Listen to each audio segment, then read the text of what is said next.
সুপ্রিয় সুধী দর্শক, আমি এই মুহূর্তে অবস্থান করছি লালমনিরহাট কালীগঞ্জ উপজেলার তুষভান্ডার জমিদার বাড়ির ঠিক সামনে। এখানে আপনাদেরকে জমিদার বাড়ির প্রথমের যে অংশটুকু প্রবেশ পথের শুরুতেই রয়েছে, এই জমিদার বাড়ির সামনের অংশে দাঁড়িয়ে আপনাদেরকে জমিদার বাড়ি সম্পর্কে সংক্ষিপ্ত একটি ধারণা দেওয়ার চেষ্টা করছি। আজকে ঈদের পরবর্তী তৃতীয় দিন, ফলে এই জমিদার বাড়িতে প্রবেশের যে ব্যবস্থা রয়েছে, সরকারি যে নিয়মকানুন রয়েছে, আজকে বন্ধের দিন এবং এখানে কোনো প্রহরী বা তত্ত্বাবধায়ক নেই, যাদের সহায়তায় আপনাদেরকে আমি এই প্রবেশ তরণের ভেতরে নিতে পারি।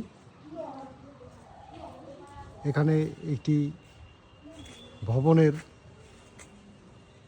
জীর্ণ দশা রয়েছে বলা চলে। এখানে আমরা দেখছি যে এখানে মানুষের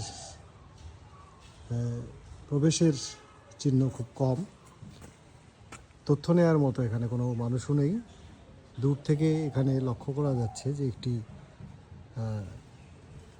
পরিচিতি, সংক্ষিপ্ত পরিচিতি জমিদারদের একটি বোর্ড রয়েছে। সেখানে দূর থেকে লক্ষ্য করা যাচ্ছে যে 1323 খ্রিস্টাব্দের এই জমিদার বাড়িটি 24 পরগনা জেলার 24 পরগনার অন্তর্ভুক্ত ছিল। ভেতরে আমরা কয়েকটি ভবন দেখতে পাচ্ছি। পাশেই রয়েছে এখানে জেলা প্রশাসনের কর্মকর্তা, সহকারী ভূমি কমিশনারের কার্যালয়। আমরা দেখছি সহকারী কমিশনার ভূমি ও এক্সিকিউটিভ ম্যাজিস্ট্রেট এর কার্যালয় এখানে রয়েছে জমিদার বাড়িটির ঠিক পাশেই। কোনো এক সময় হয়তো এই অংশগুলি, এই স্থানগুলিও এই জমিদার বাড়ির অন্তর্ভুক্ত ছিল।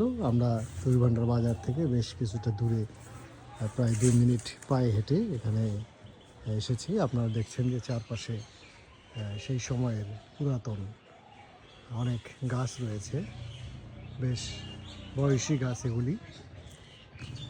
আমরা আশেপাশে কোনো এই মুহূর্তে মানুষ বা কথা বলার মতো কোনো এখানে কাউকে পাচ্ছি না, ফলে আপনাদেরকে বিস্তারিত ধারণা দেওয়ার মতো এই মুহূর্তে কোনো সুযোগ নেই। পরবর্তীতে আমরা আমাদের বিভিন্ন ধরনের তথ্য, বই পুস্তক অনুসন্ধান করে আপনাদেরকে তথ্য দেওয়ার চেষ্টা করব এবং পরবর্তী সময়ে আমরা এখানে এসে আপনাদেরকে এর বিভিন্ন দিক, দর্শনীয় দিকগুলি, যেগুলি মানুষের মনোযোগ আকর্ষণ করে, সেই বিষয়গুলি উপস্থাপনের চেষ্টা করব। সুপ্রিয় সুধী দর্শক, আপনাদেরকে অনেক অনেক ধন্যবাদ।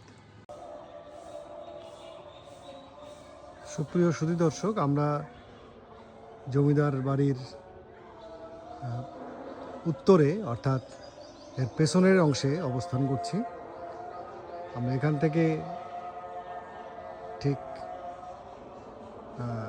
বরাবর প্রবেশ পথ সামনের অংশে ছিল। এর পেছনেই আমরা এখানে আজকে এই ভেতরে প্রবেশের কোনো সুযোগ না থাকায় পেছন থেকে আমরা ভবনটির একটি অস্পষ্ট চিত্র নেবার চেষ্টা করছি। এর ভেতরে একটি আমরা আধুনিক স্থাপনা লক্ষ্য করছি। ঠিক জমিদার ভবনের তোরণটির আমরা এখানে একটি ধারণা পাচ্ছি, কিন্তু এর ভেতরে বিভিন্ন যে স্থাপনাগুলি ছিল পুরাতন জমিদার বাড়ি, যে একটি কমপ্লেক্স, সে সম্পর্কে আসলে এখানে কোনো তথ্য বা চিত্র ধারণের সুযোগ নেই। আমরা তারপরেও আপনাদেরকে একটু পার্শ্ববর্তী স্থানগুলির তে সন্ধান করার চেষ্টা করব যে সেখান থেকে কোনো তথ্য আমরা পাই কি না। তবে এর ইতিহাসের যে আমরা তথ্যগুলি সেগুলি হয়তো প্রকাশিত কোনো গ্রন্থ থেকে পেতে পারি, সে সম্ভাবনা রয়েছে। আজকে আমরা সেই তথ্যগুলির সাথে আপনাদেরকে পরিচিত করাতে পারছি না। পরবর্তীতে আমাদের অনুসন্ধান এবং আমাদের যে সংক্ষিপ্ত গবেষণা, সেই গবেষণা থেকে আপনাদেরকে প্রাপ্ত তথ্যগুলি আমরা অবহিত করব। আমরা দেখছি যে এই জমিদার ভবনের বা জমিদার বাড়ির যে তোরণের পিছনের অংশ, সেখান থেকে আমরা দুপাশে প্রবেশের যে পথ, সে পথটি আমরা এখানে দেখছি যে আজকে তালাবদ্ধ রয়েছে। ফলে আমরা শুধু তোরণটির সামনে এবং পিছনের অংশ আপনাদেরকে উপস্থাপন করতে পারছি। সুপ্রিয় সুধী দর্শক, আমরা পার্শ্ববর্তী জমিদার যে ভবন বা জমিদার বাড়ি, সেই বাড়ির পার্শ্ববর্তী স্থানগুলির সঙ্গে আপনাদের পরিচয় করানোর চেষ্টা করছি। তবে আমরা এখানে দেখছি যে এই জমিদার বাড়ির পেছনের যে অংশ, সেটি ধারণের জন্য আমি যেখানে অবস্থান করছি তার ঠিক আমার সামনেই রয়েছে একটি আধুনিক মন্দির, স্থাপত্যের বেশ উঁচু ভিত্তিভূমির উপর তৈরি করা হয়েছে এবং তার পাশে আমরা দেখছি যে একটি জীর্ণ স্থাপত্য রয়েছে, জীর্ণ একটি ভবন বা ভবনের অংশ রয়েছে। সেটি আপনাদেরকে দেখানোর চেষ্টা করছি। আপনারা দেখছেন এখানে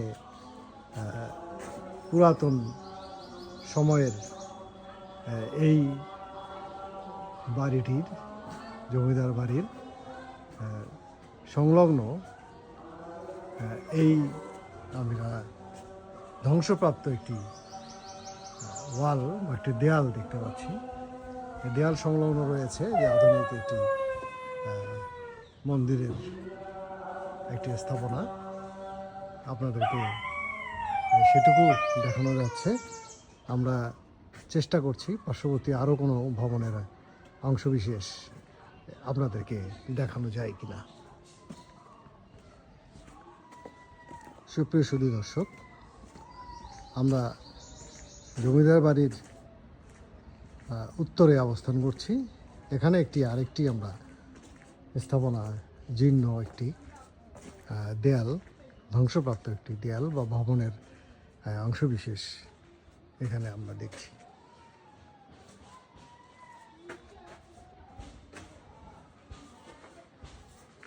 আপনারা দেখছেন এই ভবনটি জীর্ণদশা। এই ভবনের পাশে আরেকটি আমরা এখানে দেয়াল লক্ষ্য করছি ধ্বংসপ্রাপ্ত।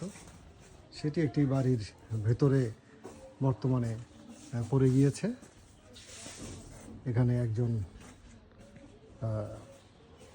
বাড়ি করেছেন, বাড়ির ভেতরে রয়েছে দেয়ালটি, টিনের বাড়ি, এবং তার পাশেই আমরা দেখছেন এখানে একটি লেবু গাছ রয়েছে।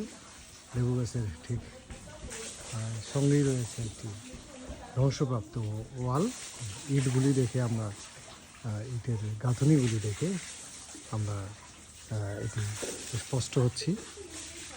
জমিদার বাড়ির এই কিছু কিছু অংশ আপনাদেরকে দেখানো সম্ভব হলো। ধ্বংসপ্রাপ্ত এর ইতিহাস বা তথ্যগুলি আমরা পরবর্তী সময়ে আপনাদেরকে অবহিত করবার চেষ্টা করব।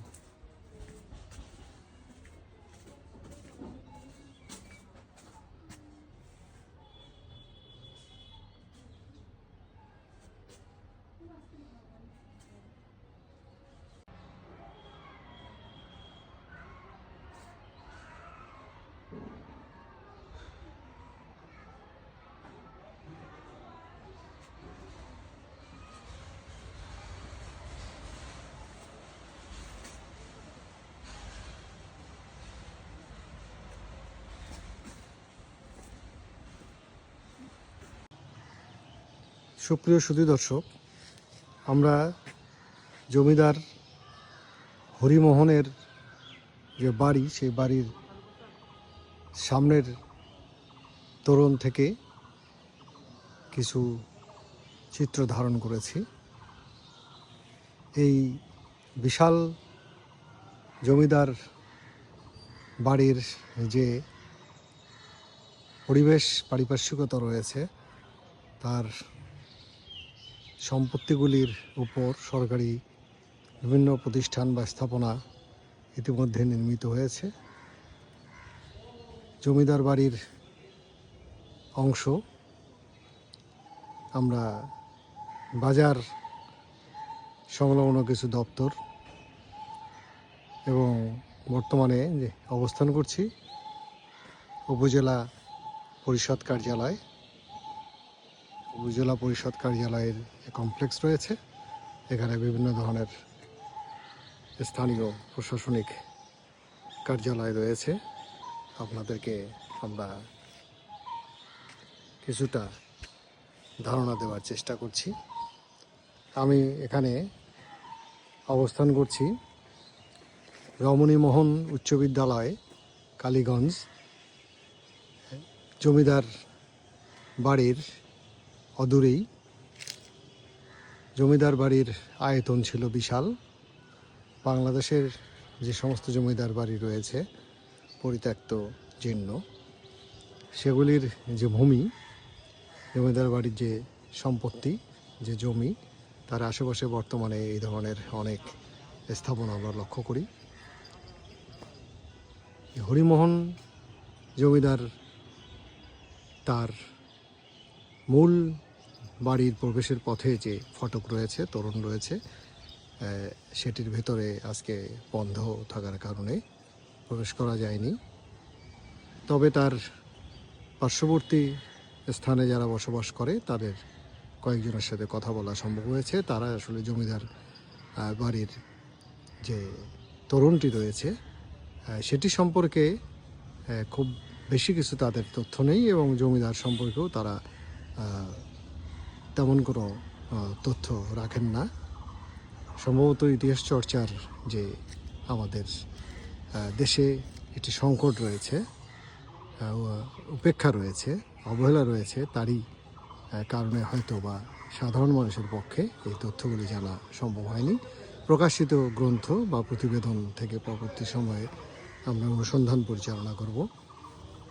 জমিদার বাড়ির একটি প্রায় আবশ্যকীয় অপরিহার্য উপাদান, জমিদার বাড়ি সংশ্লিষ্ট স্থানে আমরা জানি যে বড় বড় আয়তনে অনেক পুকুর থাকতো, জলাশয় থাকতো। সেই জলাশয়ের অনুসন্ধান করতে গিয়ে জানা গেল যে উপজেলা কার্যালয়ের সামনে যে জলাশয়টি, এই যে আমরা বর্তমানে দাঁড়িয়ে রয়েছি, আপনাদেরকে দেখানোর চেষ্টা করছি, এটি ছিল জমিদার হরিমোহনের তার যে ভবন বা বাড়ি সংলগ্ন একটি বৃহৎ পুকুর। বর্তমানে এর আয়তন সীমিত হয়েছে, সংকীর্ণ হয়েছে। আমরা দেখছি যে এখানে একটা সিঁড়ি রয়েছে। সিঁড়িটিও পুরাতন বা জমিদার বা যখন জীবিত ছিলেন বা জমিদারি ব্যবস্থার সময়ের এটি পুকুর বলে মনে হচ্ছে না, কারণ কিছুটা আমরা এখানে ইটের গাঁথনির যে চিহ্ন সেগুলি দেখে আমরা অনুমান করছি যে ইটগুলি বর্তমান সময়ের আকার এবং আকৃতির। ফলে এই পুকুরটি সম্পর্কে এই মুহূর্তে এখানে খুব বেশি তথ্য দেওয়ার কিছু নেই।